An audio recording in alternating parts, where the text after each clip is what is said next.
আজকে এসেছিলাম সোনাঝুরিতে, আর এখানকার ওয়েদারটা এত সুন্দর ছিল যেন দিলটা পুরো গার্ডেন গার্ডেন হয়ে গেল। আর আশেপাশে তাকানোর পর দেখলাম সবাই যেন নিজেকে হিরো হিরোইন ভাবছে, আর পোজ কি দিচ্ছে গো মাইরি।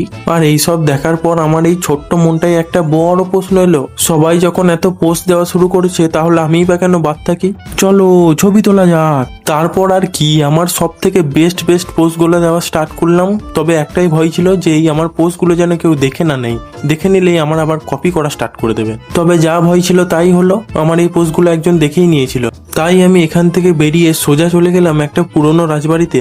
আর এখানে আমার বন্ধু বলেছিল নাকি ভূত দেখা যায়। তবে আমার এই বন্ধুর কথা সত্যি নাকি পুরোটাই বানানো একটা ঢপের চপ, সেটা দেখার জন্য এখানে চলে এসেছিলাম। তবে এইখানে ভূতের দেখা তো মিললই না, শুধু ভাঙা দরজা আর জানলা। আমি তো ভাবলাম এখানে এসে হয়তো একটা বা দুটো ভূতের সাথে দেখা হবেই, কিন্তু এখানে তো কিছুই নেই, খালি ভাঙা দরজা আর জানলা। হয়তো এরা সবাই ছুটিতেই চলে গেছে আর আমি অটাইমে চলে এসেছি। আফসোস একটাই হলো, একটাও ভূতের সাথে দেখা করতে পারলাম না, ছি। তবে এত কিছুর পর একটা কথা তো বিশ্বাস হলোই, এখানে তো ভূত বলে কিছু নেই, কিন্তু একটা জিনিস আছে, ভাঙাচোরা দরজা। তবে যাক, এইসব আবোল তাবোল দেখার পর প্রান্তিক রোডে এসে একটু মনটা তো ঠিক হয়ে গেল।